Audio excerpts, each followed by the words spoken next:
The 1950s, a decade of optimism, of technology, and of the wildest stuff you can ever find for sale in the pages of car magazines.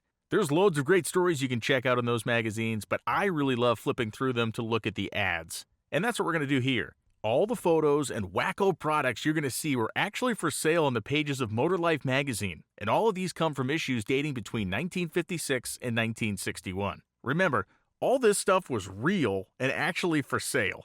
The 1950s had zero chill when it came to weirdo automotive products with fantastic claims. Now, not all this stuff is bad, just almost all of it. Motor Life was a kind of general interest car magazine, so most of the ads were for problem-solving products. Take this one, for example, the Micro Bronze Filter, a revolutionary all-metal filter that was touted to reduce oil changes but to 1 a year. A filter that removed dirt, but not detergents from oil, and one that destroyed harmful engine acids. You can almost hear the copywriters laughing in the back room as they wrote this junk. The wildest part of the ad for me is the test they suggest doing by breathing smoke through the, quote, bronze that breathes filter. It is peak 1950s.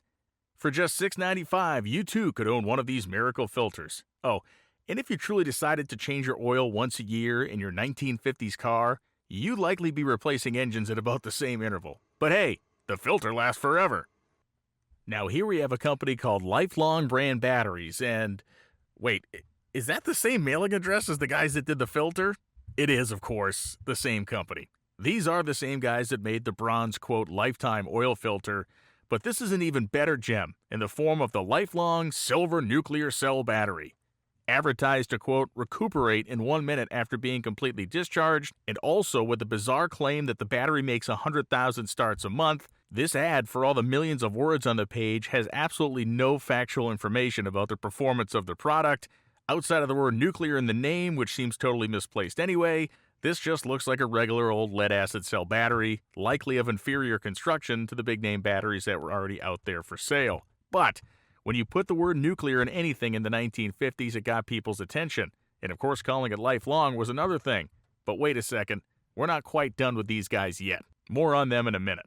The artwork for this ad, featuring Eastern Auto Parts pitching its head gaskets, is awesome. It's the 1950s, the space race is on, the world was obsessed with rockets, and it really does make me smile.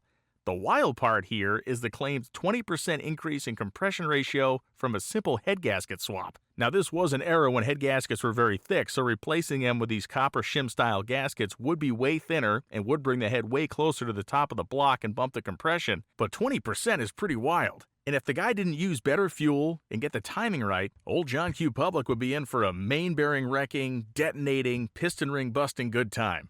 20% increase in compression ratio is aggressive. But hey, it's only $6.95, right?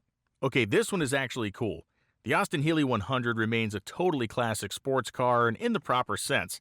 It had a little 90 horsepower, 2.6-liter four-banger engine, and while the 10.5 second 0 to 60 time can make us chuckle today, back in the 50s, that was enough to blow a guy's toupee off. Looking at the price of the Austin Healey today and putting it into terms of the money of 2024, it would be about $34,000. And when you compare a Miata to what an Austin Healey 100 is, they're kind of the same thing. They're light, they have small engines, they're designed to bring maximum feel to the driver, and they're super fun to throw through the curves. So this Austin Healey 100, definitely not a bad product. It was a great car, and they have a great following today. Oh no, not these guys again. And look, it gets better. Now the Lifelong battery is equipped with a tellurium grid and neutronic plates. What does that mean? It means absolutely nothing. I mean, this ad actually claims that the battery will allow you to drive your car 2 miles without gas. This also insane claim of 1.3 million foot-pounds of energy inside the battery defies any description as well. Do they really mean you could drive 2 miles without gas? Apparently yes, because these are the actual words from the ad. Quote, however, to amuse yourself, you might try running your car on this battery and shifting through the gears, meanwhile, though just as if the ignition was on. Yeah, those are the actual words. And the 12-volt version of this battery cost $34.95 back then. You were getting a normal battery, one that would not drive your car without gasoline in the tank. And yet, somebody probably bought it. Okay, this one's actually cool and different. Mccullock superchargers were and are the real deal. These things were good enough that companies like Ford and Studebaker used them in factory OEM applications. Now, what's neat about this is they took out a full 2-page ad in Motor Life to talk about what their supercharger is and what it actually does. In a sea of flim-flam shoddy products, this is the most legit thing going.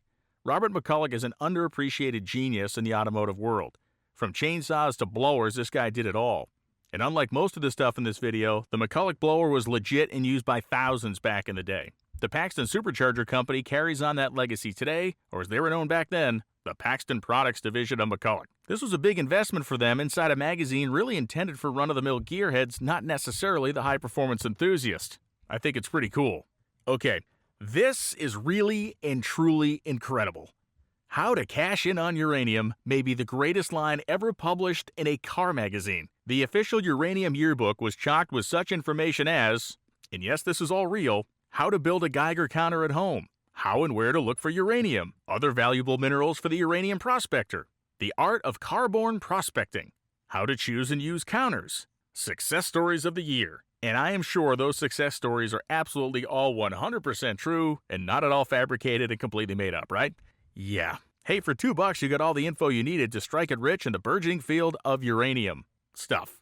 Incredible. Absolutely incredible. You literally will never find this in a modern magazine, and if you do and sign up for it, you're probably going to end up on a government list. Perhaps second only behind the Uranium Book, well, maybe third behind the book and the gasless battery, is this gem. The Bbop horn, or as the ad proclaims, the world's craziest sound effect, as backed up by champion sound effector Spike Jonze. Look, if Spike Jonze says it, who am I to refute?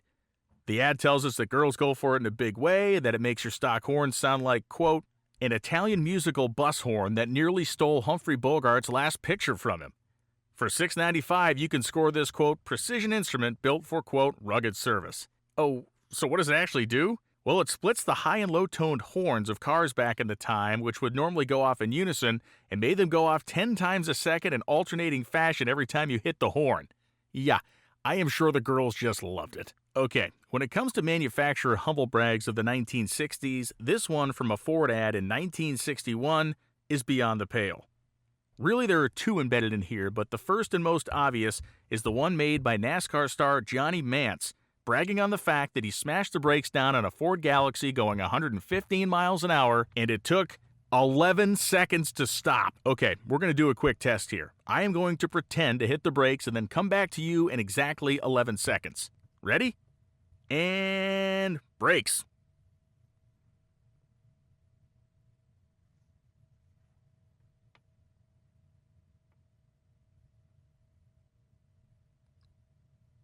That is a really long time. That is a couple of school zones, a nursing home, a busload of nuns. Make that 2 busloads of nuns.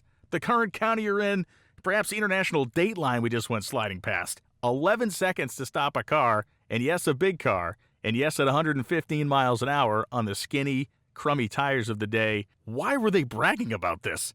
Who else even had a number to compare this to? The second humble brag, though, is the fact that just slid in there, the Galaxy would go 115 miles an hour. And to me, that's really what they were selling in this ad, not that lightning-quick 11-second braking distance measured in parsecs, but the fact that the stock car would actually bust 110, which was a big number back in the early 1960s. Okay, now we're going to the really expensive hardcore realm of total ripoff junk with the Dragster 500 Turbo Electric Supercharger. For $149.50 factory assembled, which is on the way to $2,000 now, you've got a 40% horsepower increase at the flip of a switch. 2 hours to install this baby and the parts are, quote, guaranteed and approved, unquote, whatever that means. Now their sales pitch is strong. Quote, why pay $800 for a full race engine? Hey, I can't answer that. Why the heck would any idiot do that when for $149.50 you get the patented, quote, electro-pneumatic load balance system, or maybe the claimed 5-second improvement in 0 to 60 time of a Chevrolet V8 Powerglide equipped car. Now, if you think that's impressive, it took 6 seconds off the 0 to 60 time of a Dodge V8 powered Powerflight combination in whatever automobile they tested it in, which of course they never tested anything. This whole thing is complete garbage. How did it work? It didn't. It was an electric fan run off the battery, and while it is advertised as the most inexpensive supercharger available, I'm also guessing it was the most ineffective. Wild stuff, and hopefully they sold exactly 0. Okay, one more. Today in the world of the aftermarket, there are 100 companies that make plug-in tuners and programmers to get more power out of cars. But what was the solution in the 50s when there was no computers and you wanted full control over how aggressive your car's engine was set up from inside the cockpit? The answer? The speed tuner, of course. This thing was the absolute perfect method for any kid to blow up their motor through detonation, excessive spark retarding, or any seemingly other invisible method. Simply put, this was a handle you mounted on your dash. Said handle was connected to your distributor, and you could, at will, crank as much timing into the engine as you wanted, or take as much out as you wanted. This is also not taking into account things like the vacuum advance or the mechanical advance curve of the distributor, which is already working doing its job inside and independently of the quote-unquote speed tuner. The craziness here is boundless. First, you have to have the distributor loose enough that your magic handle can turn it as you're sitting inside the car, and secondly, if the handle decides to slowly creep one way or the other, you're going to gain or lose timing until you realize the engine is knocking itself to death or the ignition timing has retarded itself so far that the exhaust manifolds are about ready to melt off the cylinder heads. But hey, as the ad says, quote, even your wife will love it after she learns the simplicity with which it works. Am I right? We can totally see some teenager getting in their dad's car and kicking the timing up a little. Feeling a boost, kicking the timing up a little. Feeling a boost, and then giving it the full crank, going hammer down, and wondering where all the smoke is coming from. Now there's a peek at some of the most hilarious stuff you'll find on the pages of car magazines, some more than 70 years old now. Pretty wild, and there's loads more where that came from, so stay tuned for another version of this down the road. Like and subscribe for more automotive, historical, and fun content.